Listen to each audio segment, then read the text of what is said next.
बिस्मिल्लाहिर्रहमानिर्रहीम। अस्सलाम वालेकुम नाजरीन, आप देख रहे हैं उर्दू पॉइंट फेसबुक लाइव और मैं हूं आपका मेज़बान इब्तिसाम नवीद।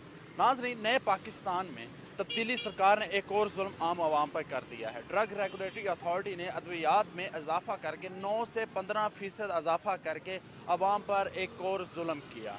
इसी तरह हम लाहौर शहर में जिना हॉस्पिटल में मौजूद हैं। यहाँ के जो मरीज़ हैं, जो अपने मरीज़ लेके हैं, जो लवाकिन हैं, उनसे बात करेंगे। जो आम आवाम है कि ये जो ड्रग रेगुलेटरी अथॉरिटी ने 9 से 15% अद्वियात में इजाफा किया है, इससे आम आदमी की ज़िंदगी पर क्या असर पड़ा है और उनकी मुश्किलात में कितना इजाफा हुआ है।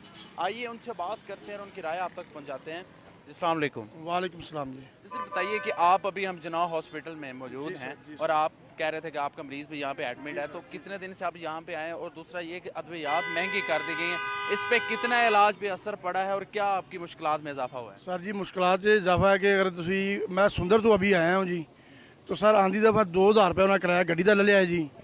ਹੁਣ ਦਵਾਈਆਂ ਲੈਣ ਆਏ ਆ, ਜਿੱਥੇ ਅੱਗੇ 200 ਰੁਪਏ ਦੀ ਦਵਾਈ ਸੀ ਉਹ 400 ਰੁਪਏ ਦੀ ਹੋ ਗਈ ਜੀ। ਅਸੀਂ ਲਿਆਦਾ ਮਿਹਰਬਾਨੀ ਇਮਰਾਨ ਸਾਹਿਬ ਦੇ ਨਾਲ ਇਹ ਗੱਲ ਕਰਨਾ ਚਾਹੁੰਦੇ ਆ ਕਿ ਸਾਨੂੰ ਥੋੜਾ ਜਿਹਾ ਮੁਹੱਬਤ ਕਰਨ ਸਾਡੇ ਨਾਲ, ਆਵਾਮ ਦੇ ਨਾਲ, ਕਿ ਦਵਾਈਆਂ ਤੋਂ, ਤੇਲ ਤੋਂ, ਇਹਨਾਂ ਚੀਜ਼ਾਂ ਤੋਂ ਸਾਨੂੰ ਥੋੜਾ ਨਾ ਕੋਈ ਮੁਹੱਬਤ ਦੇ ਨਾਲ ਸਾਨੂੰ होना चाहिए जी। आप जिना हॉस्पिटल में अपना मरीज़ लेके आए, लेकिन जिना हॉस्पिटल में तो ये कहा जा रहा था कि हुकूमत की तरफ से कि दवाइयाँ अंदर से मिल रही हैं, अद्वियात अंदर से फ्री मिल रही हैं, इसलिए आम आदमी के लिए ये महंगी नहीं। लेकिन अब आपको अंदर से जो पर्ची मिलती है, जिस पे जो एक स्लिप मिलती है, डॉक्टर की स्लिप, उसमें अद्वियात बाहर जाने के लिए कहा जाता है। सर आधी अंदर से मिलती है, आधी बाहर से मिलती है। जो ज़्यादा महंगी है वो बाहर से दे देते हैं, जो सस्ती है गवर्नमेंट की तरफ से वो अंदर से दे देते हैं। अच्छा, सस्ती जो है नाज़रीन, यहाँ पे एक पॉइंट है कि ये कह रहे हैं कि जो सस्ती है वो अंदर से मिल जाती है और जो महंगी है वो बाहर से लाने के लिए कह दिया जाता है। हम आगे मज़ीद चलते हैं। अस्सलाम वालेकुम चाचा जी। अस्सलाम वालेकुम। आप कब से यहाँ पे आ रहे हैं इलाज के लिए? और अद्वियात अभी जो महंगी हुई हैं, पहले भी अद्वियात लेते थे, उसमें और अब में कितना फ़र्क है? ਹੁਣ ਤਾਂ ਮੇਰੀ 6 ਦਵਾਈਆਂ ਲਿਖੀਆਂ ਨੇ, 6 ਦੇ ਵਿੱਚੋਂ ਮੈਨੂੰ ਇੱਕ ਮਿਲੀ ਹੈ, ਬਾਕੀ ਸਾਰੀਆਂ ਬਾਹਰੋਂ। ਇਸੇ ਤਰ੍ਹਾਂ ਸ਼ੁਰੂ से मैं लगातार दवाई ਲੈ ਰਿਹਾ, लेकिन ज़्यादा बाहरों ले रहे हैं।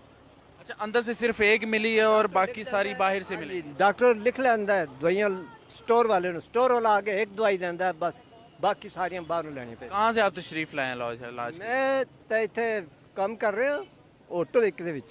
अच्छा, तो वैसे मैं आज़ाद कश्मीर रहने वाला हूँ।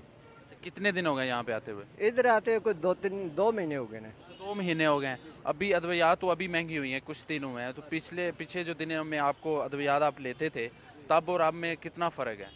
नहीं कोई नहीं, ऐसे तो उसी तरह महंगी मिलती रही बाहरों। जी, बाहर से महंगी मिलती हैं। नाज़रीन, ये अलमिया हमारे हुकूमत की तरफ से कि ये इनका ये कहना है, इनका मौक़िफ़ ये था अद्वियात महंगी करने के बाद कि अंदर से जो सरकारी हॉस्पिटल हैं हम फ्री मेडिसन दे रहे हैं, लेकिन अंदर से फ्री मेडिसन मिलती हैं, लेकिन वो जो सस्ती हैं, जो महंगी हैं, वो बाहर के लिए लिख दी जाती हैं। आगे चलते हैं, इनसे बात करते हैं कि सर आप कहाँ से तशरीफ़ लाएँ? अस्सलाम वालेकुम। मैं सर पिंडी भटिया से आया हूँ और मुझे कोई 15-16 दिन हो गए हैं, बुखार है। तो काफ़ी जो टेस्ट हैं वो करवाए हैं मैंने, तो आधे जो पैसे टेस्ट के वो देने पड़े हैं और कुछ दवाइयाँ उन्होंने बाहर से लिख के दी हैं। वो तो पहले से जो 50% जो महंगाई है, ठीक है, पहले जो 200 रुपये की दवाई थी अब वो 400 रुपये की है। चलो यही भला कर दे इमरान खान साहब हमारे ऊपर कि कम से कम अदलियात जो हैं वो तो सस्ती कर दे। जो गरीब का ये हक है, एक गरीब के पास यही हक रह जाता है, अगर उससे भी महरूम कर देंगे तो पीछे क्या रह जाएगा? पेट्रोल पहले ही महंगा है, गैस भी महंगी है, बिजली भी महंगी है, अब अद्वियात भी महंगी कर दी। अद्वियात महंगे होने से कितना असर पड़ेगा आम आवाम पे कि उनके पास क्या बचेगा इसके बाद?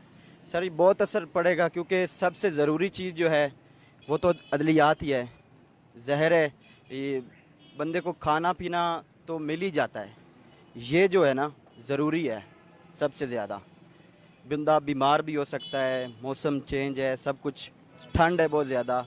इनको चाहिए कि कम से कम दवाइयाँ सस्ती करें, बिजली सस्ती करें, पेट्रोल सस्ता करें, ठीक है, महंगाई कम करें। बहुत ज़्यादा बर्डन आवाम पे डल रहा है। ठीक है जी, अल्लाह आपको तौफीक दे, अल्लाह आपको सेहत दे। अस्सलाम वालेकुम चाचा। वालेकुम सलाम। अद्वियात महंगी हो गई हैं काफ़ी, गरीब आदमी के पास यही एक हक रह गया था। और दूसरा यह कि हुकूमत की तरफ से ये भी मौक़िफ़ इख्तियार किया गया है कि अद्वियात जो महंगी की है हमने हाई लेवल पे की हैं, और ज़्यादातर जो गरीब आवाम है जो सरकारी हॉस्पिटल में आ रही है उनको हम फ्री मेडिसिन वहाँ पे दे रहे हैं। लेकिन लोगों का यहाँ पे कहना है कि फ्री मेडिसिन अंदर से नहीं मिलती, एक आधी मिलती है, बाकी बाहर लिख दी जाती है। क्या ये सिलसिला है? सर जी असल तो गरीब का जीना ही मुश्किल हो गया, महंगाई इतनी हो गई कि बंदा अपना खर्चा नहीं अफोर्ड कर सकता। दवाइयाँ अगे ना बहुत ज़्यादा महंगी हो गई ने। बेचारे पर्ची लेके आते हैं दवाई, उनको जब पैसे मांगते हैं तो वो भाग जाते हैं। यार इतने उनके पास पैसे नहीं होते। ये तो जितनी दिन इमरान खान की हुकूमत आई है बिल्कुल जो है ना गरीब का जीना मुश्किल हो गया। हाँ जी। तो उम्मीद नज़र आ रही है? नहीं जी, इस टाइम तो कोई उम्मीद नहीं जी। हाँ जी, इससे भी ज़्यादा महंगाई हो गई। हाँ जी। जी नाज़रीन, आपने लोगों की राय जानी। उनका यही कहना था कि गरीब आदमी का जीना मुश्किल हो गया, बुरा हाल हो गया। महंगाई बहुत ज़्यादा है। अद्वियात में 50% इजाफा किया गया है। जो पहले दवाई की कीमत 200 थी, अब वो 400 में मिल रही है। सरकारी हॉस्पिटल में ये मौक़िफ़ हुकूमत का गलत है कि अंदर से जो अद्वियात हैं वो फ्री ऑफ कॉस्ट मिल रही हैं, मिलती हैं, लेकिन एक आधी मिलती है। बाकी जो टेस्ट हैं और मेडिसिन हैं उनको बाहर लिख दिया जाता है, बाहर फार्मेसी से ले जाके, और वहाँ पे महंगाई बहुत ज़्यादा कर दी गई है। अब तक के लिए इतना ही। मुझे दीजिए इजाज़त। देखते रहिए उर्दू पॉइंट। खुदा हाफिज़।